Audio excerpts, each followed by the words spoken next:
Coming to you straight from the Rio Grande and beyond. Broadcasting to the four corners of the globe. So grab your seat, your coffee, or your sundowner. Okay, everybody, here we go. On point, as always. This is Gloves Off. Gloves Off. Wherever you call home, we are there. In favorite places. Large spaces.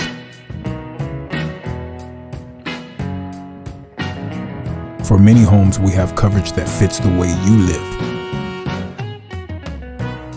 And with our home systems protection, you can cover major home appliances and more. We cover more type of homes than ever. Get the coverage you and your family deserves. For a free no obligation quote, visit us online or simply give us a call.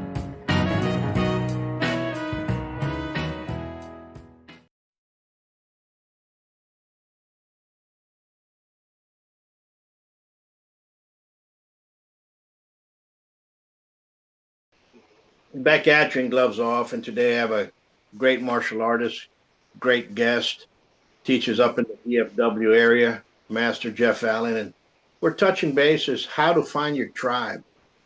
How are we doing today, my friend? You doing good? Doing awesome. How about yourself? Getting there. It's one of those days. But, we have to keep on moving forward. Just like in the ring, you bob and weave, but we're still in there. The bell hasn't rung yet. That's right. But how's everything in Dallas? How's the schools coming along? How's the movement in the martial arts coming along? What are you seeing? Well, a lot of the schools in Dallas, ever since the whole, pandemic fiasco, a lot of the schools have closed down. Most of the schools have closed down. Some of them have reopened, smaller. And some schools, like a couple of guys got together and joined their schools together so they could, stay open, keep training and stuff like that, sharing mat space and stuff.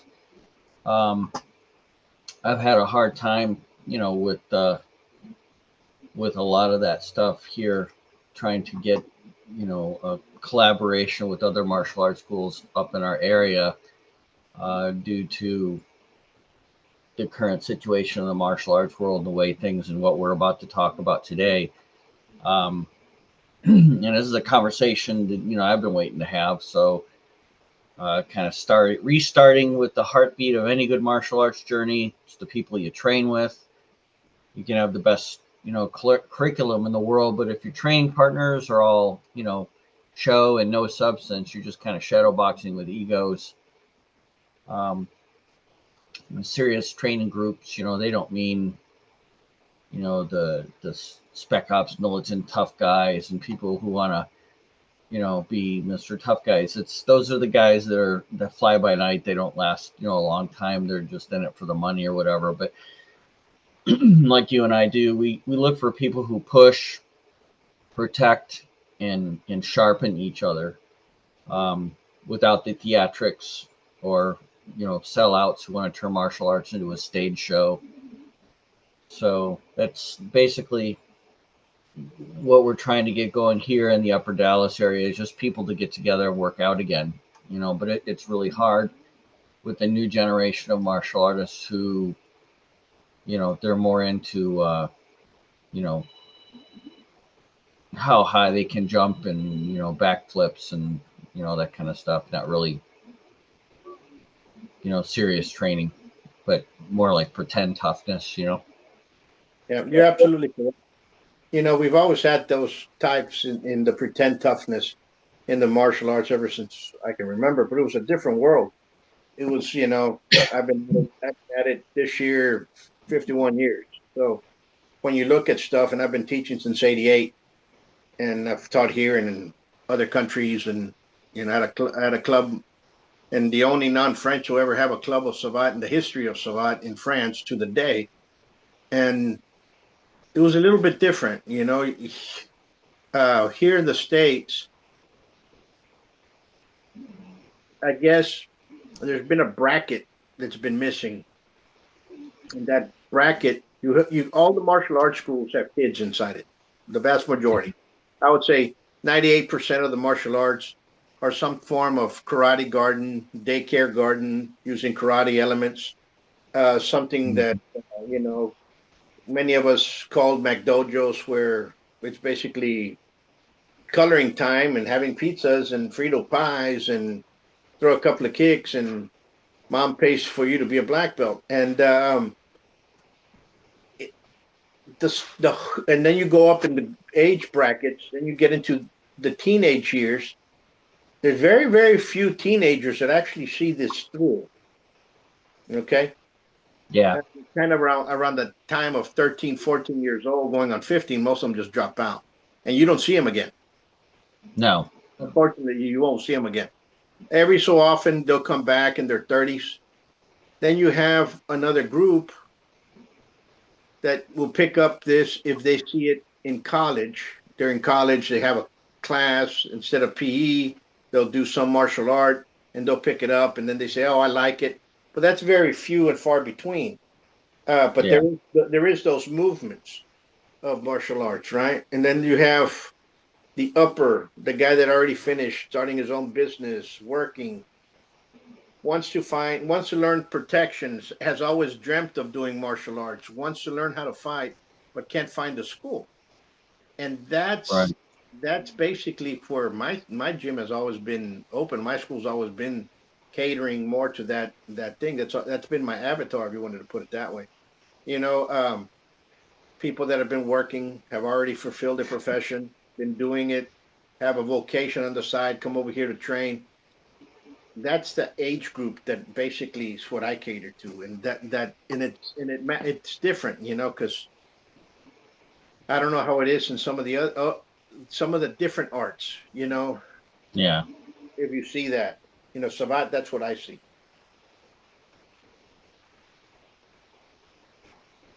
Yeah. It happens a lot. I see it in our style, which is, we're kind of a jujitsu, Aiki jujitsu based style, from the Korean side. And, we see a lot of that, stuff, karate daycare, and a lot of kids and stuff like that, where I don't focus on kids really under 13 years old, 12, 13 years old. Depends on the kid. I used to have kids in our first school when we first opened up here, when we moved here from South Korea in 2000. We opened up the first U.S. school here for our system. Um, we had a few kids, but they were kids of the adults that trained at our school, so they were the children and they wanted to get into it too. So we let the kids train, and then we let we had some more kids that came in, not a lot, but we had about maybe 20 kids, but mostly 70 or so adults, 50 to 70 adults. And the kids that came in, we told their parents, just come on Saturday for free. All I ask is you buy a uniform, train with your kids on Saturday morning so you understand, what they're doing, and you have a common bond. And then the parents usually end up joining the school too. And then it grew from there and stuff like that. But one of the things that I've found in the martial arts schools nowadays is it's like you're saying, it's not about real training. It's about looking dangerous, but it's more like getting better under pressure, prepare for reality, not just feeding into the insecurities, and serious people don't need to play soldier. They train with discipline, not cosplay, as I say. Like to say, they put on their karate pajamas and get on the mat. They can do all sorts of fancy, cool stuff, but when it comes right down to pressure testing, they can't do it. It's an easy. There's a lot of martial arts schools out there, as that build cults of personality, rather than building a community of warriors. Being the hardest guy in the room to kill. I visited a school not long ago where I did a seminar, Everybody's got black shirts, tactical pants. Everybody's walking around like they were in a movie. But when it came to contact drills, half of the room folded. No timing, no pressure, just theater. And the instructor, again, they're just selling fantasy. You're correct. You are correct. You are absolutely correct.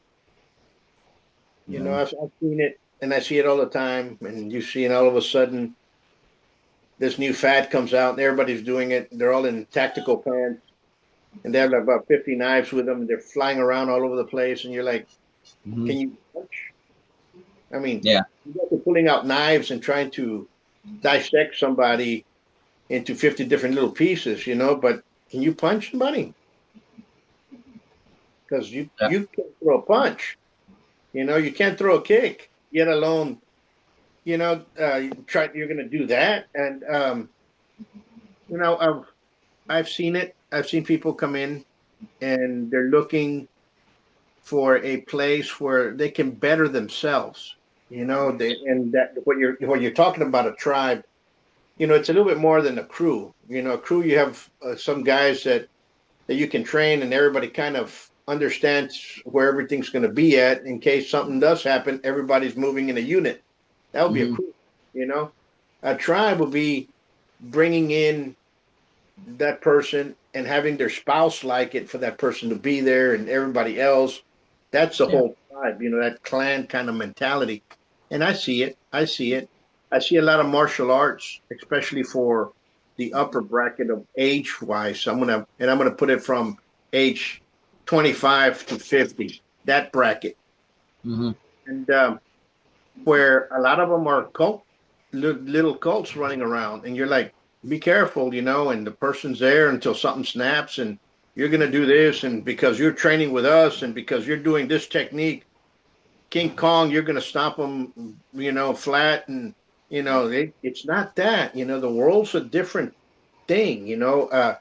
I keep telling people this: an enraged teenager will wax the majority of black belts that have commercial schools. Yeah. Those instructors, and people say, "What are you talking about, Paul? Why do you say that? You don't like our system?" It's not the system; it's the training. It's gone. Yeah.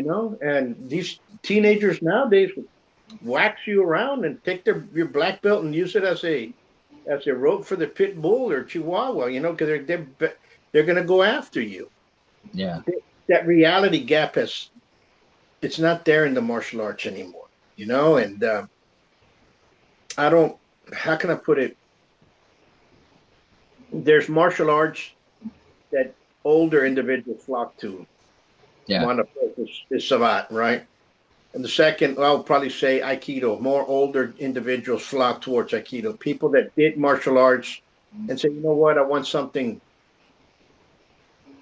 more graceful, more for me. They'll go into an Aikido-based art or Aikido school kind of school.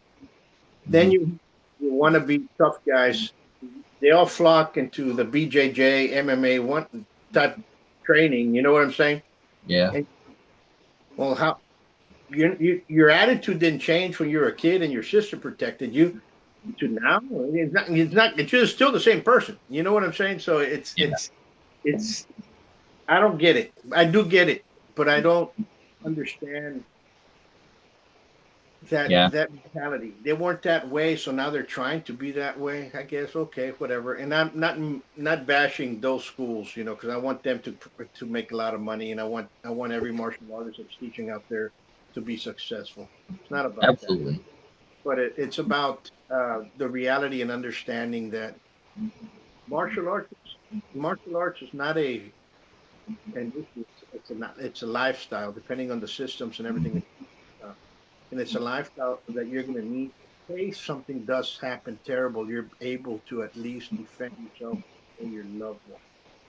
Yeah, in a real world situation against, one of the things that I find is prevalent in the martial arts world is all of these the guys out there saying, can karate beat Aikido? Can Aikido beat Jiu-Jitsu? Can Jiu-Jitsu beat, Tang Sudo? Can Savate beat, who's beating who? But when you really get down to the brass tacks of what martial arts is, martial meaning military, military law, military courts of martial, martial law.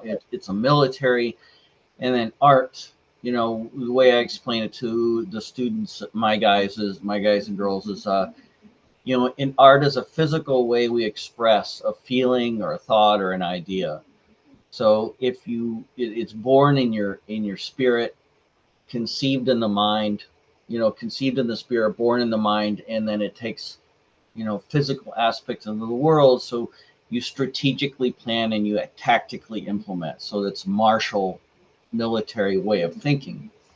And the problem I've got with the way that the martial arts has gotten with all of that, who can beat who and stuff like that, when 99.9% of the time, the person you're going to defend against is a crackhead at the ATM.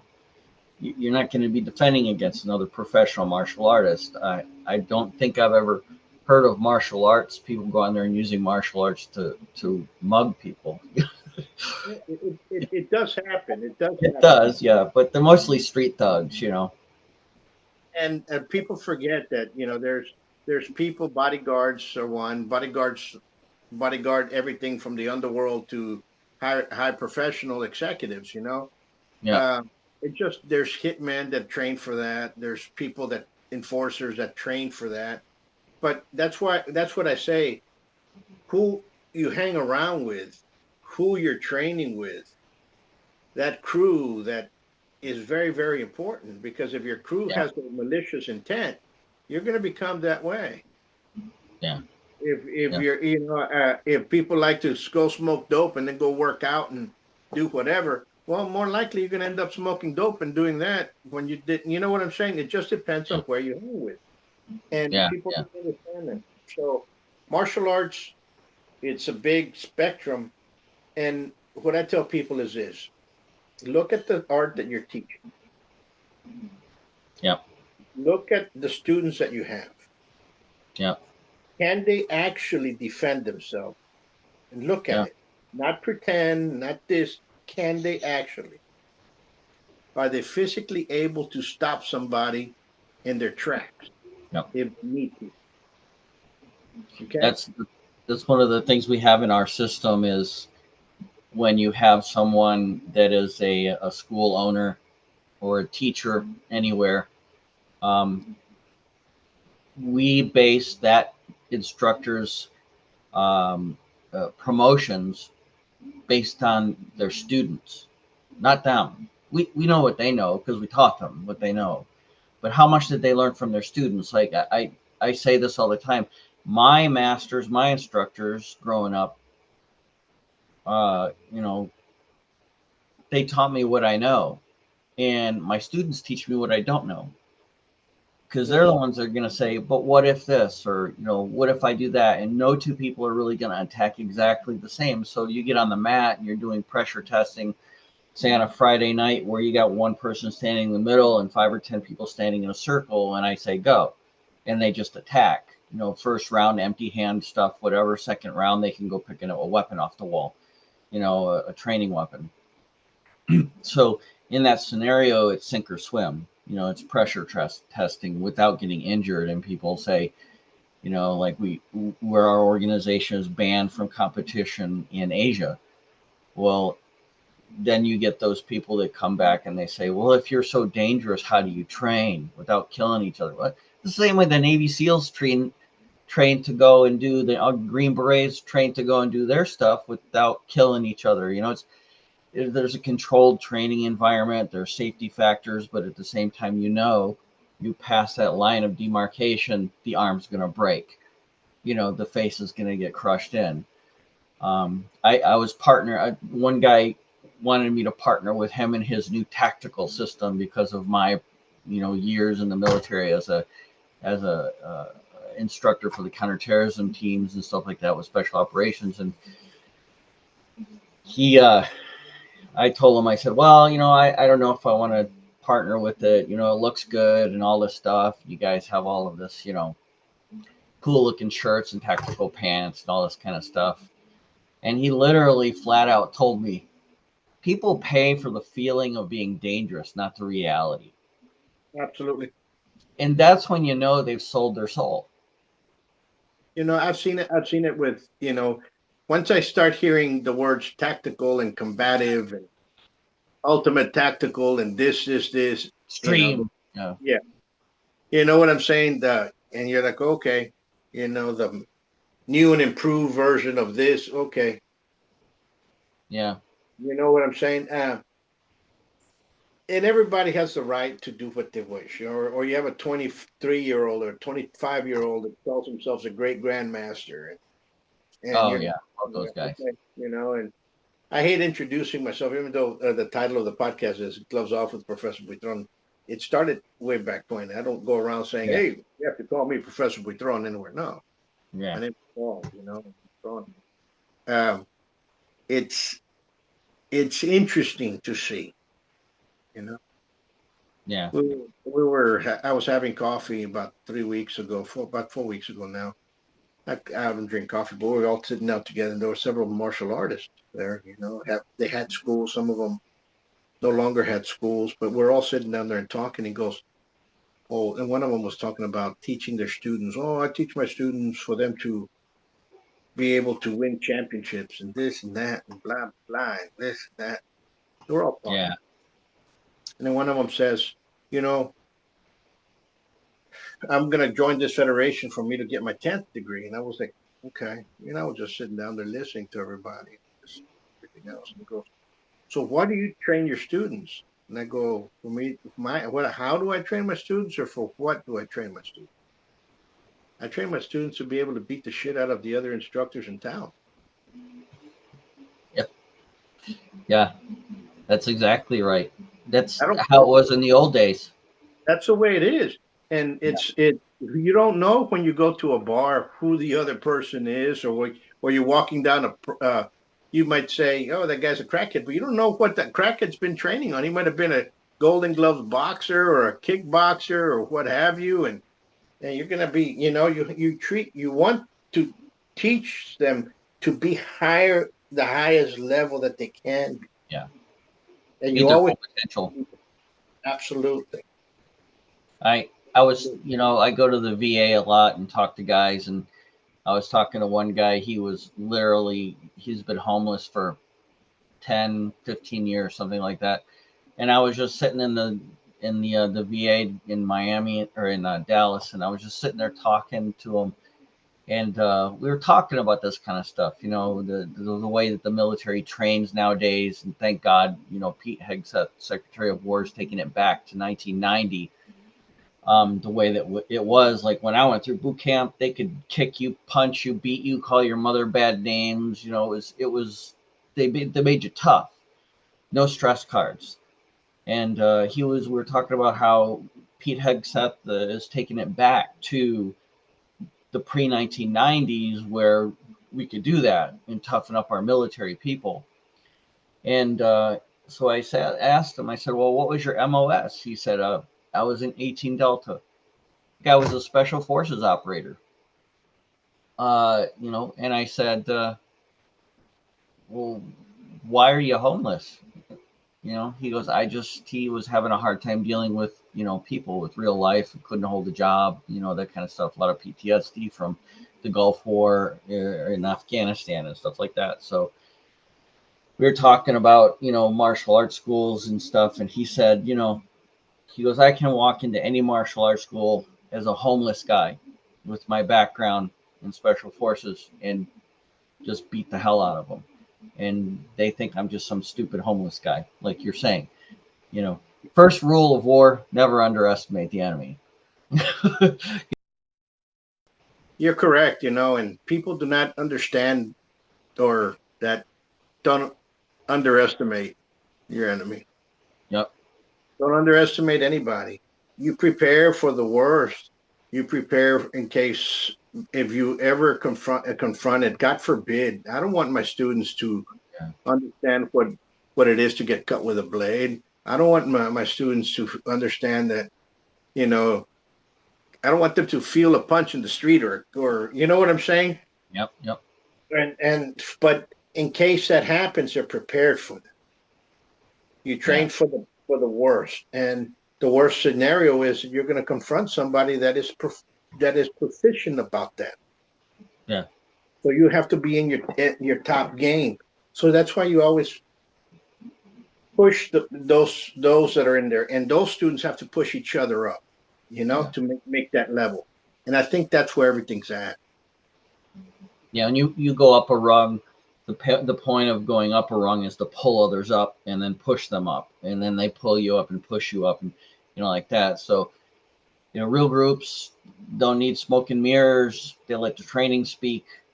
And the good news is there are some solid training groups out there that you don't brag, they train. They're out there pushing each other hard, but they protect each other in the process.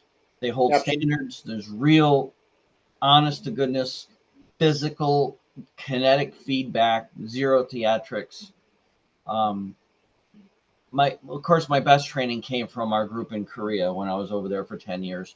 There was no hype, no fancy, no branded elite programs. It's just people showed up, they bled, learned a lot, went home better than yesterday. It wasn't about being a tough guy. It was and this is back in the 90s, late 80s, early 90s and stuff. Absolutely. Nobody cared about rank. Yeah, that's just the way it is. You go to a boxing stable. I'm not gonna say a boxing gym, but I'm talking about a boxing stable where everybody's preparing, or either they were prepared to fight or they're preparing others to fight. What I mean by fight is compete in the ring. Right. And if you go to those schools, you yourself are going to get better. They're going to push you forward. Yeah. Okay. There's a lot, and you get people. And I tell this to people: come to my school, try a class, or research the other places. Most of them say, "Well, we came to you because we've already been to the other places." Okay, fine.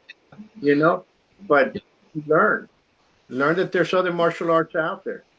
Yeah. Understand what they're for. I'm one of those that's always bringing instructors and very open for my students to learn that there's others out there. Number one, respect the other arts that are there. Don't. Yeah. My school is not one that says, "Oh, you cannot look at that other school that's over across the street," and because we're better than them. You can't go over there and train. You have to train. There's a level in martial arts that you have to cross train. Yeah. We in all of the old school guys did that. The one of the guys that started the system that I grew up in, Sakaku, Takeda Sakaku, he learned from his father, traditional jiu-jitsu, Yawara, and then he went and he learned sword from, another guy because his father wasn't that good in sword. So he learned sword from another guy, and then he learned kicking and punching from somebody else, So, and he put all that together and created, the Daitoryu, the big East school of Aikido Jiu-Jitsu. And then, it branched out from there. And then his students went out and did their own thing. One of the great things that I've learned that we learn in the martial arts is, and I think it's having read a lot of these old school martial arts books in Korean and Japanese and stuff, and then kind of translating into the English, there's a lot of, and as even in French or Filipino or wherever all of these other martial arts come from, there's a missing of the translation of words. When a martial arts master tells his students, make it your own technique, the first thing we think of as Westerners is, add my own flair to it. Well, yes and no, but you have to make it your own technique. You have to train so hard not to get it right, but to never get it wrong. And that's when you've made it your own technique, is when you understand it on such a deep level that you embed it, that you feel it all the time. That's what separates a dojo or a dojang or a school from a tribe. Yeah. When we're a tribe, you care about truth.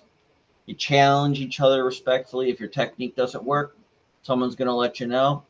That kind of honesty sharpens people. Absolutely. And it doesn't happen by accident. We got to do it. Hurt people's feelings. Yeah. It happens, and when you get true martial artists together, you see that, man. You see that, you talked about there's martial arts that they start producing, and they started joining each other after 2020.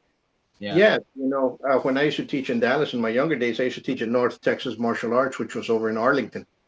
And they had Tai Chi and Shai Jiao and Southern Kung Fu, and they had American Kempo, they had Gaju Kempo, I taught Savat, and you know what I'm saying? So there was an array of martial arts being taught. Yeah. I went to France. I taught at a club that had a Thai boxing club, American boxing, which is full contact, or the PK, what is it, PKA type of thing. Yeah. And then they had kickboxing, and then boxing. They had judo, and they had some kind Viet Vinh Dao, which was a Vietnamese martial art. Like Gung Nu, yeah. Yeah. So, and they all supported each other. If you fought, they were there cheering you on. The other guys, they knew it was kind of like they supported each other. They understood the difference in disciplines, but they all supported that school. Yeah. Here in the U.S. in the 90s and all that, my school had other arts. We taught the Aikijitsu with John Ayers, and we also taught the Kempo with Sifu Kitsi, and of course we did some capoeira. But there was a lot of schools that are very archaic in the sense of, don't look at that school over there. Don't look at this over here. This is the only thing you can do. Why did you say hi to that person in the when you're like, well, what? You know what I'm saying? We're not Cobra Kai. Yeah, call me Grandmaster when you see me at the HEB, and they're like, hey, Grandmaster. You're like, what brainwashing nonsense is that? Yeah. Those kind of, that's when people should start paying attention. Yeah. Yeah, if they respect you, they can call you, Mr. Buitron or whatever, stuff like that. But we're the instructors, and we're either the standard or the excuse. Yes. And when leaders, like you're saying, when leaders crave applause more than the progress, then the students mirror that. And when those leaders don't hold the line, the group hardens. It doesn't harden into something real. It's a, like they say, more plastic than brass balls, kind of thing. You're correct. And so what I want people to get out of this conversation is the older group, 25 to 45, 50. Search martial arts, go training. You'll end up finding a place.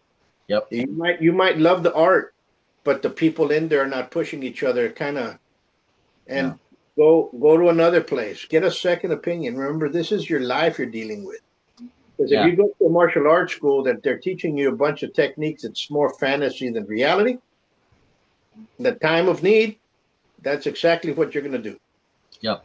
It is beneficial to your health and beneficial to your livelihood. And you're absolutely right about that. When people go to a martial arts school, go and visit different styles of martial arts schools. Usually it's the martial arts school that picks the student, or the martial art that picks the student, because that martial art fits their personality or their needs, what they're looking for, their goals, and the leadership inside of that a good school, the leadership doesn't attract the masses, it attracts the right people. And it makes those right people everything sharper. It takes that talent and it brings them to the level of, like we were talking about earlier, their full potential, not the instructor's full potential, but the student's full potential, And with the tribe, you can't fake culture. We're building it brick by brick. And serious groups don't come from slogans. They don't come from, they come from shared hardship, accountability, trust. And when people buy into the work instead of the image, then the culture becomes unshakable. You're correct. And that tribe mentality is what you want to attain. You want that crew, and then you want that to go in there, because you want it to become, at this point in time, I tell people this, oh, so-and-so went to a bar and he was doing something and he's training in this, and all of a sudden it didn't work. Yeah, more likely. Yeah. I tell my students, yeah. Go A ahead. lot of times the first actual real fight you get into is going to be the eye opener. Yep. You know, you may lose, you may win, but that's going to be the day that where you go, oh, you know, I better, you know, I better do it. And it's true, so, and I'm not here trying to say that we're the toughest or anything else. What we're trying to see is that we're trying to better each other day by day. That Yeah. to me is what's important. Yeah. We grow in the art. And many forget this. Why are they looking for you? They're looking for you because they want to learn how to defend themselves. Right. That's what they're looking for you. They don't come to a martial arts school to learn spirituality. They go to a martial arts school or a boxing school, savate school, to learn how to defend themselves and how to defend the people that they love. So they're placing their trust in you, and we as professionals have to give that trust back. And that's the main thing. I say that all the time to my students. I said, name me one person that joined the military to find their spiritual path. They joined the military to serve their country, to toughen up, find discipline, focus, that kind of stuff. I remember when we trained in Korea, we trained through the brutal winters. We had no heat, no frills, but everybody keeps showing up. It's kind of hardship to build something money can't buy. We trained in the brutal winters of South Korea with the doors and windows wide open. 40 below zero wind chill outside, winds blowing through the building. Your uniform is soaking wet with sweat. And then it's when you sit down to rest for a second, it starts to freeze up. And you got to get up and warm it up again. And it keeps you moving. And some of the best fighters I've ever trained with, some of the best warriors. I don't like to use the word fighters because fighters have a 50-50 chance, whereas warriors don't have any chance. It's live or die. And some of those guys, those guys you train with, they've never posted a single photo online. They're too busy at doing the work, and you could feel it in every class. No banners, just backbone. And you can spot it in a second when you walk through the door. Absolutely. It's that energy. You can feel it, and that's what you want. It's that aura, that essence. Pulls you right in. Well, we're running out of time. We've had a great conversation. I want to thank you for that, because these are the questions that many ask, and they ask up in the Dallas area. They ask down here. They're always asking, and I tell them the same thing. If you're going to train, find a school that you find yourself in, not because you like the style. A school that you find yourself in. The school's going to pick you. Yeah. The school's going to pick you. And some schools are not meant for little kids. And some schools are not meant. They're not kindergartens. They're not babysitting services. Plain and simple. Right. And parents can understand that, but I guess they don't. It's too far back because that's the norm. So they look at that norm. That's what it is, and that's okay. But the kids aren't the problem. They're willing to do whatever to make the instructor happy. Absolutely. You are absolutely correct. The kids are not the problem. The problem is the instruction. And the parents. I'm paying you to teach my kid. Why doesn't he have his black belt yet? Well, I don't know. He's 12 years old. How about you let him get to puberty first? Yeah, no. How come, he's crying. He's 12 years old. And he's crying when you leave the room. So yeah, there's not going to be a black belt, that kind of, and people do not see that. I get a lot of parents that come in and they say, I want you to teach my kid discipline. Discipline comes from home. It's not my job. I'm not the parent.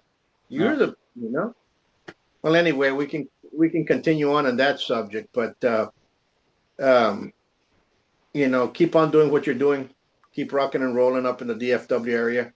Folks, if you're up there and you want to learn Akijitsu, go train with Master Jeff Allen. I tell you, that's a good school.